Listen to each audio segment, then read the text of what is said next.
Alors, bonjour les amis, j'espère que vous allez super bien et que vous êtes en train de passer une belle journée. Bon, hier, je n'ai pas pu faire la vidéo concernant le tirage au sort de la Coupe du Roi. Bon, aujourd'hui, j'ai eu le temps et j'ai décidé de la faire. Alors, à l'issue de ce tirage au sort, bon, en demi-finale, on aura Real Madrid, Real Sociedad et de l'autre côté, on aura un Barcelone, Atlético Madrid. Bref, on va en parler des deux cas. Je vais vous dire ce que je pense de ces deux tirages au sort. Bon, on va d'abord commencer par celui du Real contre la Real Sociedad. Bon, un bon tirage, sincèrement, hein, pour les deux équipes. Il faut quand même avouer que actuellement, les deux équipes se valent. Même si le Real Madrid reste toujours favori, le Real Madrid reste toujours supérieur, nous sommes d'accord sur ça, mais ce sera un match quand même disputé. Pourquoi? Parce que d'un côté, tu as une équipe de la Real Sociedad qui défend bien, c'est une équipe qui défend bien, c'est une équipe qui, en milieu de terrain, joue aussi super bien, a de bons joueurs en milieu de terrain, et aussi en attaque, te propose des trucs offensivement. Et oui, c'est une équipe qui te propose pratiquement beaucoup de choses à chaque poste sur le terrain. Maintenant, le problème, c'est quoi? Contrairement à Manchester City ou certaines équipes en Europe, la Real Sociedad, c'est une équipe qui t'affronte souvent en Liga.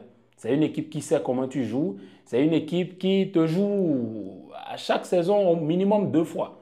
Parfois 3 fois ou 4 fois, en dépendance de où vous vous croisez, si c'est en Coupe du Roi ou si c'est en Super Coupe, ça va dépendre, mais c'est une équipe qui te connaît assez. Et la Real Sociedad, c'est une équipe qui peut faire du mal au Real Madrid. Et oui, quand bien même le Real Madrid est supérieur, la Real Sociedad peut profiter de certains espaces que le Real Madrid offre, surtout en défense. Et il faut voir, quand tu as Vasquez ou Mendy de l'autre côté qui ne te font pas de bons matchs, qui ne défendent pas super bien, forcément, tu n'es pas serein, tu n'es pas confiant. Parce que la Real Sociedad, il ne faut pas oublier que c'est une équipe quand même qui attaque sur les côtés. C'est une équipe qui attaque sur les côtés. Et ça peut être vraiment compliqué pour toi à un moment donné, surtout si les gars sont dans un bon soir ou si c'est une inspiration. Mais bon, le match, c'est un match aller-retour. Donc je pense que ça peut le faire. De l'autre côté, tu as un Real Madrid qui a beaucoup de joueurs qui ne sont pas présents, surtout en défense. En fait, actuellement, cette saison, le problème du Real, c'est la défense. Pourquoi? Parce qu'il faut voir à quel moment on a eu toute la défense ensemble. Genre, tous les joueurs en forme au même moment à Madrid, où on sait que toute la défense est au point, au top, que ce soit Rudiger, Militao, Alaba, et qui vous voulez, et qui d'autre encore s'est blessé, Vasquez s'est blessé. Est-ce que tous les joueurs ont été présents au même moment au même moment et au même niveau au sein de la saison? Je ne pense pas. À ce Militao, fin de saison, Alaba qui, je ne sais même pas, ça fait près de 2 ans que lui ne joue même pas parce que tout le monde l'a presque oublié. Alaba qui revient de blessure et qui rechute, qui s'en va. Bon, et de l'autre côté, Rudiger qui s'est blessé. Donc, techniquement, le Real Madrid se retrouve avec un seul décès de formation de base, qui est Raúl Asensio, qui est en train de bien faire, hein, qui est en train de bien jouer sur les derniers matchs. Moi, franchement, chapeau, je vous l'ai dit, c'est un petit que j'aime. J'aime beaucoup ce petit, surtout ce qu'il dégage en termes d'attitude. Je sais qu'il y a des sujets extra-sportifs sur lui, mais je n'en ai jamais parlé sur une vidéo parce que j'estime quand même que si les enquêtes n'ont pas été faites, s'il n'y a pas des arguments clairs qui démontrent jusqu'à la fin qu'il est, voilà qu'il fait ci, ça, je ne peux pas me prononcer dessus. Donc je me base uniquement sur ce qu'il produit comme performance sur le terrain et Asensio jusque-là, c'est le meilleur en défense. Rudiger n'est pas là, mais il assure comme un thug, comme un bandit. La dernière fois, il a été associé avec Chouameni et ça a marché. Je suis très sûr que Ancelotti va réitérer la même expérience pour voir ce que ça va donner. On espère quand même que s'ils continuent à jouer ensemble, ça va donner quelque chose. Maintenant, côté milieu de terrain, le milieu de terrain, Camavinga, Ceballos, le double pivot, d'habitude, Ceballos, Valverde. Bon, vu qu'il n'y a pas de latéral disponible actuellement, mais je pense que Vasquez va revenir d'ici là. Non, je ne pense pas. Non, je ne pense pas. C'est plutôt Rudiger qui va revenir d'ici là. Sinon, Valverde va toujours continuer à jouer en tant que latéral parce qu'il n'y a pas d'autres joueurs présents là actuellement. Qu'est-ce qu'on met comme latéral? Carvajal, voilà aussi Carvajal. Fin de saison, j'avais oublié de mentionner Carvajal. Donc techniquement, c'est compliqué parce que tu as un effectif qui s'amincit, qui s'amoindrit à chaque fois avec les blessures. Mais bon, cela n'empêche pas que le Real Madrid reste toujours un grand club et arrive toujours à se gérer. En milieu de terrain, voilà, vous-même vous savez déjà le double pivot auquel Ancelotti opte à chaque fois maintenant dans les matchs et qui quand même donne des résultats. Hein. Ceballos qui est en train de faire de beaux matchs. J'apprécie ces matchs, super. Quand Valverde était associé avec lui, vous-même vous savez, c'est souvent impeccable. Souvent, je dis souvent. Maintenant, au niveau de l'attaque, vous-même vous savez, l'attaque du Real, c'est autre chose. Hein. C'est la crème des crèmes, comme vous le savez déjà. N'importe quelle équipe au monde aimerait avoir cette attaque. Une attaque où tu as Vinicius. Vinicius, c'est un patron. Rodrigo, n'en parlons même pas. Mbappé, attaquant de classe mondiale qui a déjà fait ses preuves. Donc techniquement, l'attaque du Real reste toujours létale. Et cette attaque peut toujours faire du mal à la Real Sociedad. Mais le problème, c'est que la Real Sociedad aussi sait jouer, que ce soit en bloc bas ou en bloc haut. C'est une équipe qui est mixte, qui arrive à s'adapter quand même à ses adversaires. Quand bien même il y a des matchs où ils peuvent déconner, bon, ça arrive, c'est le football qui est comme ça. Le football, ça ne peut pas être tout le temps parfait. Donc c'est un peu ça.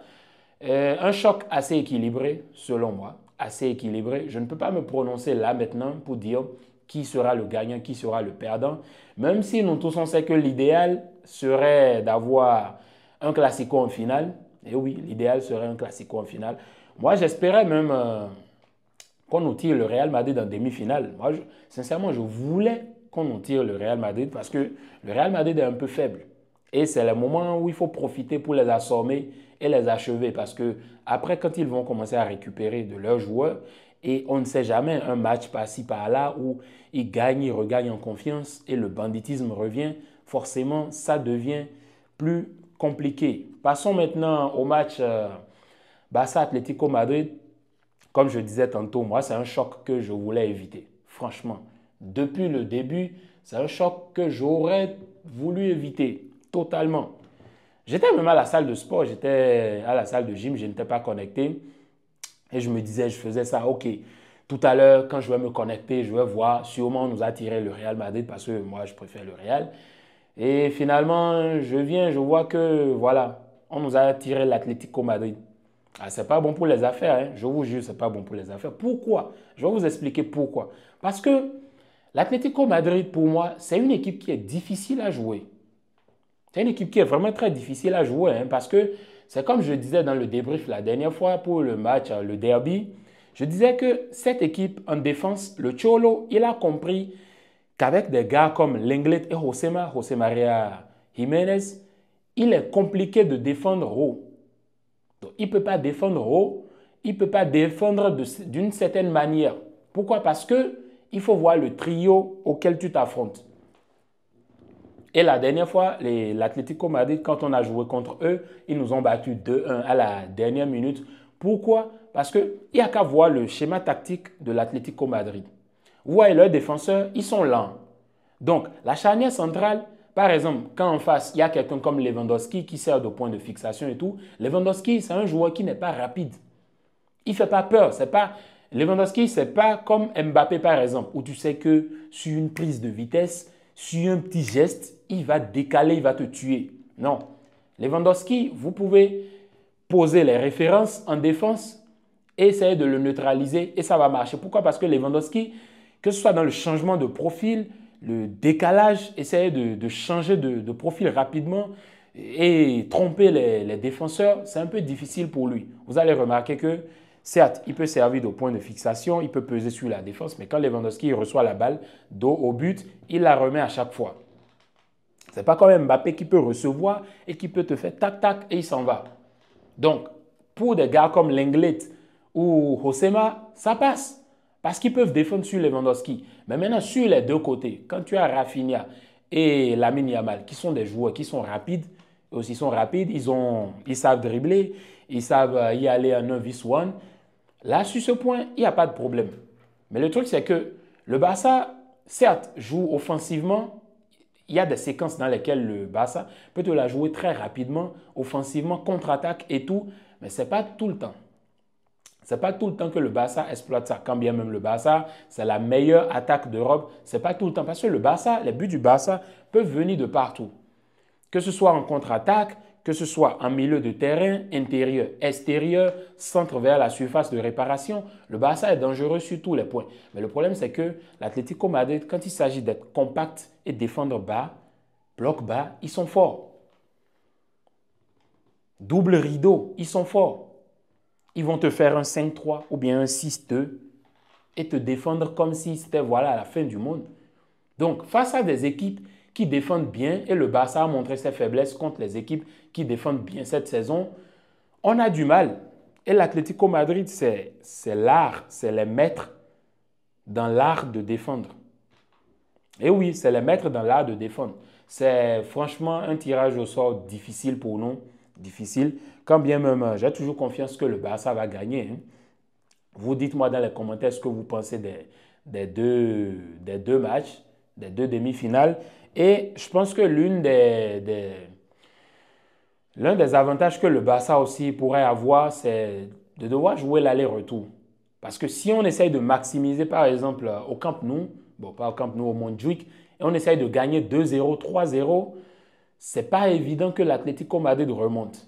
Parce que là, ce sera clairement un message, on tape un point sur la table, et puis voilà. Mais c'est compliqué, parce que l'Atlético Madrid, sortie de balle, 1-2, contre-attaque, et tu as Griezmann là, tu as Alvarez, tu as Sorloth qui peut entrer en remplacement pour te tuer. Forcément, c'est compliqué. Bon, de l'autre côté, quand même, le Barça, on a une équipe assez rodée. Il ne faut pas avoir peur parce qu'on a quand même, si ce n'est les meilleurs joueurs au monde, au goal, on a Chesney. Bon, ce n'est pas le meilleur au monde, mais Chesney, c'est quand même, il est en train de gérer, il est en train de se gérer cette saison. En défense, Koubarsi, c'est clair que Koubarsi et Inigo, ils vont jouer parce que, voilà, Araujo, c'est pas vraiment ça. Et la dernière fois, il se blesse aussi. Les latéraux, Koundé et Baldé aussi, ça va.